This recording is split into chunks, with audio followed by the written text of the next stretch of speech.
Hi, welcome to Keen Ear. Now, I've decided to make an introduction video, which is something that was suggested by James Griffiths in the comment section in an earlier video.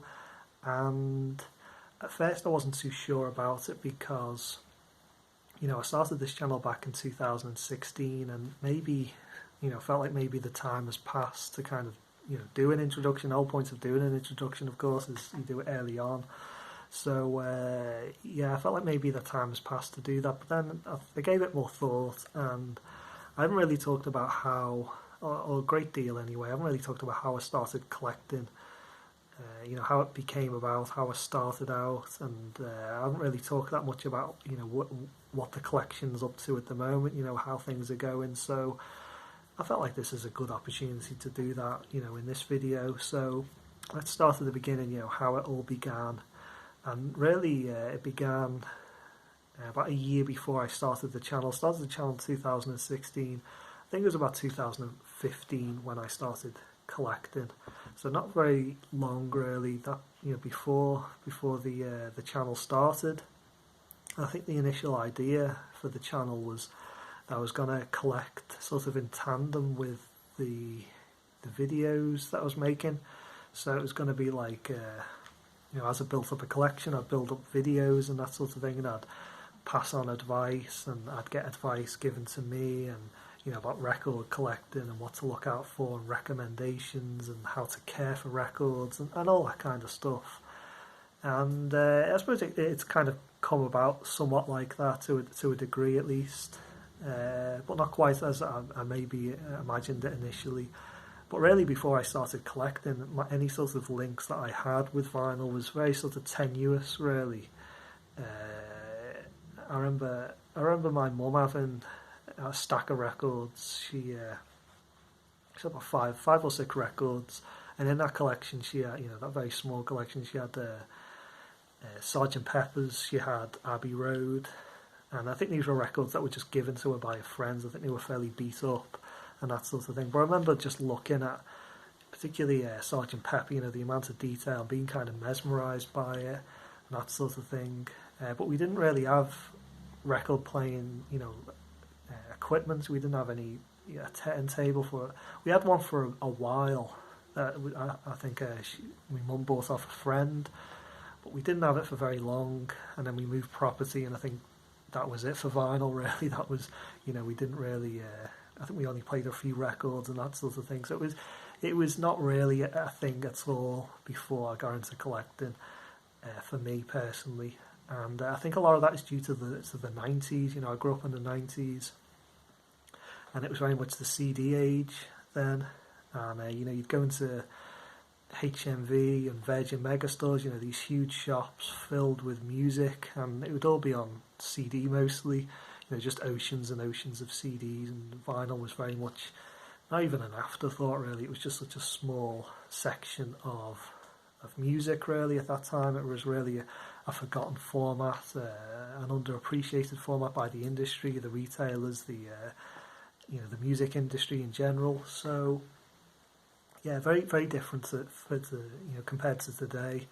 A different sort of setup, very much to what we have today. And what happened for me, how it all began, was kind of just purely by luck, really. In 2015, my dad, he came home from an auction, a general auction that he'd been to, and he dropped off all this audio equipment he bought. He'd only really bought it for it was like a 1980s sound system, and he bought it really just for the radio. He wanted to listen to the football on it, and he wanted me to check out, what worked and what didn't work, and he went off somewhere and left me with all this audio equipment to play around with and set up. And set it all up, and I was testing what worked and what didn't work. But when it came to the turntable, I wasn't too sure whether it was okay or not. Not that we necessarily needed one, because we didn't really have any vinyl at that point. The records that I was talked about, the Abbey Road and the Sergeant Pepper that my mum had, they were long gone at this point. So I really did start off with nothing. My collection started at zero. So I wanted to test out the turntable, just out of curiosity really more than anything else. So I went down to a local charity shop, down the road, and I found a copy of this. It's a Seekers. There wasn't really much to choose from really, and I picked this up. It was £1. It's an okay record by an okay group, but nothing really more than that. And I put this on just to test out the turntable. I enjoyed it. I enjoyed, not necessarily the music a great deal, but I enjoyed the process of playing a record and watching it spin and everything like that. And it was just something kind of a bit different and something I wasn't really that used to doing.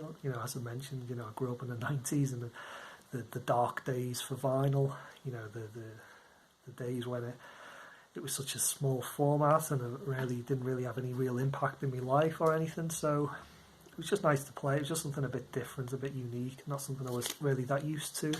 So a few days later, I'd go to some more charity shops and pick up some more records, and then I went to a record shop. There's a record shop in town, not far from where I live, and looking around there, I picked this up. It's Rubber Soul, and it wasn't very expensive. It's not in great shape. It's fairly beat up, as you can see. I've kept hold of it because it is one of the earlier records that I picked up, and this really did start off really my interest really in collecting records. This really did kick it off in a big way, because when I got this home, obviously I really like this record. It's probably my favourite Beatles record.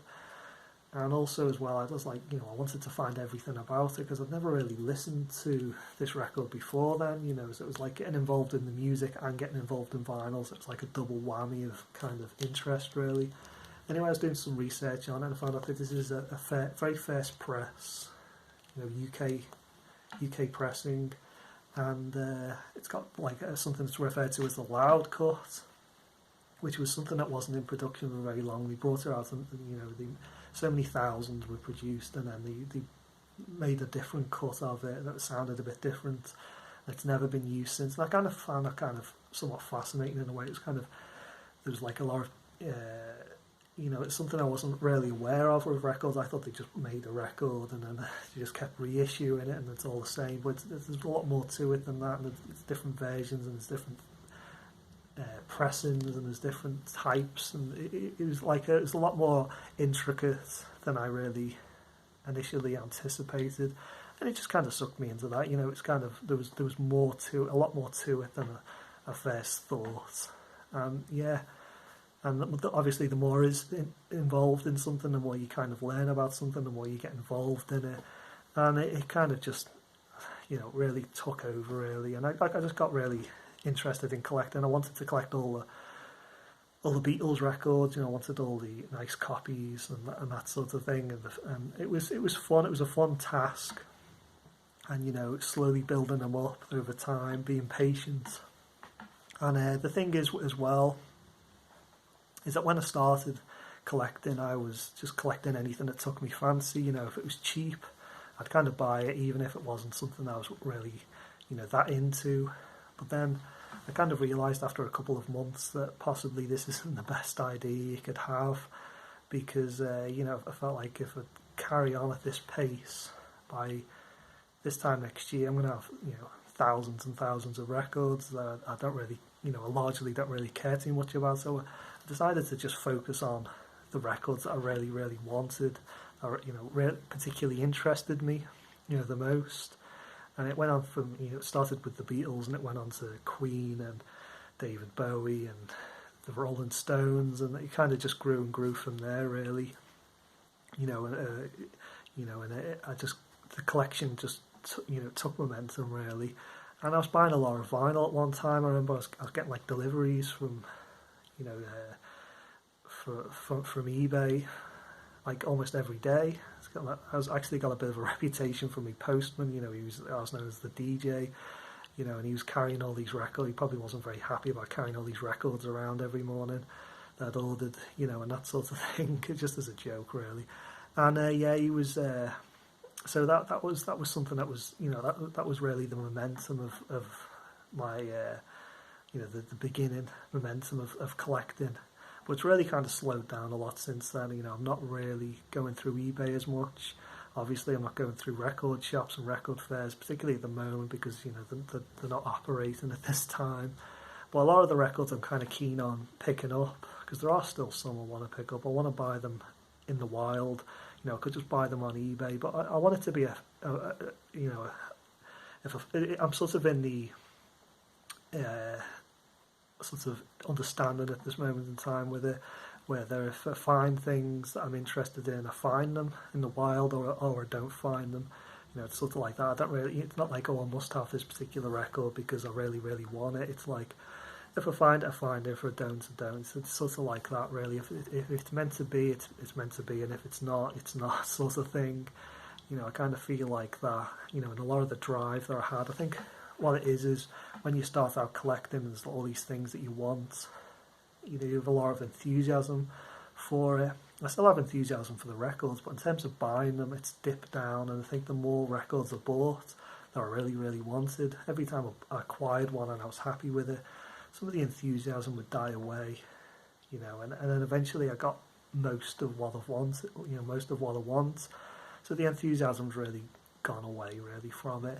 So yeah, I'm still going to be. I've still got my eye on things. I'm still going to be picking things up, and there's still quite a lot of records I've actually shown on the channel. You know, since putting her on hiatus, and there's some records I've had since before I started making the you know, any videos for the, you know, before the channel even started, that I haven't even shown.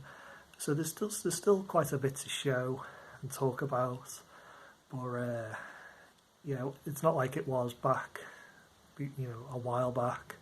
You know, soon after I started collecting, when it was like, you know, full steam ahead with collecting and just getting everything I kind of wanted. It's really slowed down. So I think that's it for this introduction video. Hopefully you found at least some of it interesting, and I'll see you guys soon.